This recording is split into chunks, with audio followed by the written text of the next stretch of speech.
You're not above the law. 6 words. That's all it took for a routine traffic stop to explode into a national scandal involving corruption, revenge, and a whistleblower who risked everything to expose the truth. When police detained one of the most powerful government insiders in the state, the official story seemed simple. Just another entitled politician getting what they deserved. But what if I told you that arrest, that exact moment, was years in the making? That it wasn't about justice at all, but about something far more personal and far more dangerous? A whistleblower from inside the police department says this case isn't what anyone thinks it is. And what they revealed will make you question everything you believe about power, accountability, and who really controls the system. His name was Marcus Hendricks, though you might remember him from headlines as the Teflon official, a senior government advisor with connections reaching into the highest levels of state politics. For 15 years, Hendricks had been untouchable. Rumors swirled about backroom deals, misused funds, and influence peddling, but nothing ever stuck. He had friends in the right places, lawyers on speed dial, and a reputation for making problems disappear. Until the night of September 14th. Dashcam footage shows Hendricks' black SUV weaving slightly across lanes on a quiet highway just outside the Capitol. Red and blue lights appear. The vehicle pulls over. What happens next became the most watched arrest video of the year. Officer Jennifer Santos approaches the driver's window with standard protocol, license and registration. But within 30 seconds, the tone shifts dramatically. "Do you know who I am?" Hendricks' voice carries that particular blend of arrogance and disbelief that comes from years of preferential treatment. Officer Santos doesn't flinch. "Yes, sir. License and registration, please." "I don't think you understand the position you're putting yourself in." Hendricks continues, his voice rising. "One phone call, and your career is over. Do you understand that?" There's a pause on the footage. You can almost feel the weight of that moment. This is where most officers might hesitate, might radio for a supervisor, might suddenly decide a warning is sufficient. But Santos doesn't move. "Sir, I'm going to need you to step out of the vehicle. This is absurd. I'm calling the governor's office right now. Sir, you're not above the law. Step out of the vehicle." Those 6 words, captured crystal clear on camera, went viral within hours. Hendricks failed the field sobriety test. His blood alcohol level was nearly twice the legal limit.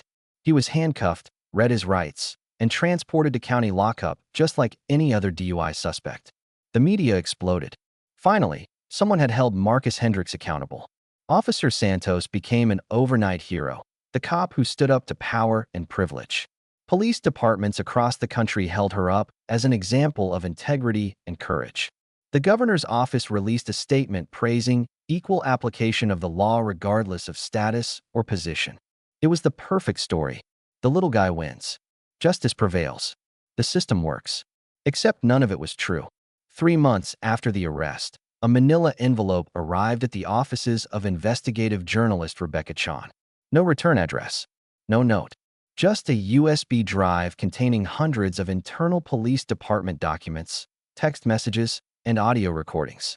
The whistleblower identified themselves only as Badge 447, a veteran officer who had watched this case unfold from the inside and couldn't stay silent anymore. The first document was an intelligence file on Marcus Hendricks. Not a criminal file, an intelligence file. It dated back 7 years and contained detailed surveillance logs, photographs, location tracking data, and personal information about Hendricks' daily routines, his favorite restaurants, the routes he drove home, even the names of his children's schools. Why would a police department maintain a 7-year surveillance operation on a government official who had never been charged with a crime? The text messages told the story that no one wanted to hear. 5 years earlier, Hendricks had served on a civilian oversight committee reviewing police misconduct cases. During his tenure, he'd pushed for disciplinary action against several officers involved in a controversial use of force incident. 3 officers lost their jobs. 2 lost their pensions. One of them was the brother-in-law of Captain Derek Paulson, the commanding officer of the traffic division. One text message, sent from Paulson to a lieutenant 18 months before the arrest, was particularly damning. "Hendricks thinks he can destroy careers and walk away clean? Everyone has dirt. We just need to find his." Another exchange, from just 2 weeks before the September 14th arrest, showed officers discussing Hendricks' patterns. Leaves the Capitol Club every Thursday around 10 p.m. Usually has a few drinks. Takes Route 7 home. The response: good to know. But here's where it gets even more disturbing. The audio recordings revealed that Officer Santos, the hero cop who'd stood up to power, had no idea she was part of a setup. She'd been assigned to patrol that specific stretch of Route 7 that specific night because of a targeted enforcement initiative against impaired driving. She'd been told to be extra vigilant. She'd followed her training perfectly. She'd been used as an unwitting weapon in a vendetta. Badge 447's accompanying statement was devastating. Officer Santos is a good cop. She did her job exactly right. But she was put in that place, at that time, knowing Hendricks would be there, knowing he'd likely been drinking, knowing what would happen. They used her integrity as a tool for revenge. And when it worked, they let her become the face of it while they hid in the shadows. The whistleblower also revealed something else. This wasn't the first time. Over 7 years, Hendricks had been pulled over 11 times. Always for minor infractions, always released with warnings. But each stop was documented, studied, used to build a profile. They were waiting for the moment when he'd give them something real. They didn't arrest Hendricks because he broke the law, Badge 447 wrote. They waited 7 years for him to break the law so they could be there when it happened. That's not justice. That's revenge with a badge. When Rebecca Chan published the leaked documents, the public reaction was complicated. Some people dismissed it entirely. So what? He was drunk driving. He deserved to be arrested. And they weren't wrong about that part. Hendricks absolutely broke the law and absolutely deserved consequences. But others saw the bigger, more disturbing picture. A police department that had spent years and countless taxpayer dollars conducting surveillance on a civilian, not for public safety, but for personal revenge. A system where officers could use their authority, resources, and power to settle scores while pretending to serve justice. The internal investigation that followed revealed even more troubling patterns. Captain Paulson had overseen similar long-term monitoring of 4 other individuals who'd filed complaints against officers or pushed for police reform. Text messages showed a culture where accountability was treated as an attack, where anyone who questioned police conduct became an enemy to be neutralized. Paulson was fired. 2 other supervisors resigned. And Officer Santos, the whistleblower revealed, had been kept completely in the dark about the larger operation. She testified that she'd never been told about Hendricks' history with the department, never knew about the surveillance, never suspected she was part of anything beyond routine patrol. In a press conference that brought many to tears, Santos spoke publicly for the first time since learning the truth. I became a police officer because I believe in the law. I believe everyone, rich or poor, powerful or powerless, deserves equal treatment.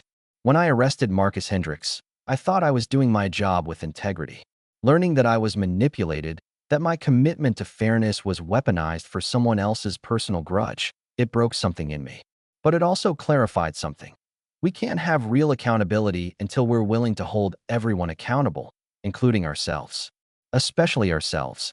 As for Badge 447, the whistleblower who risked their career to expose the truth, they were eventually identified and faced retaliation from some within the department. But they also received protection under whistleblower statutes and became a key witness in multiple federal investigations into police misconduct. Their final statement to the media was simple but powerful. I didn't come forward to protect Marcus Hendricks. He made his choices. I came forward because if we're going to say you're not above the law, then that has to apply to everyone, including us, especially us. The moment we use the law as a weapon for personal revenge, we become exactly what we claim to fight against. Marcus Hendricks served his sentence for DUI. He lost his position. His reputation never recovered. And honestly, he earned those consequences through his own actions. But this story isn't really about whether Hendricks deserved to be arrested. It's about how easily the systems designed to protect us can be twisted into weapons against us when personal grievances override professional duty. It's about how a phrase like, "you're not above the law," can mean 2 completely different things. One is about equality and justice. The other is about power and revenge disguised as justice. It's about whistleblowers like Badge 447 who understand that real integrity means calling out wrong even when it's coming from your own side. Especially when it's coming from your own side. Here's what this case taught us. Accountability is meaningless if it's selective. Justice is worthless if it's weaponized. And heroes aren't always the people in the spotlight. Sometimes they're the ones risking everything to tell uncomfortable truths from the shadows. So here's my question for you. In a world where power can corrupt any institution, where do we find real accountability? Drop your thoughts in the comments. This conversation is too important to end here. If this story made you think differently about justice, about power, about the systems we trust, hit that like button. Share this with someone who needs to hear it.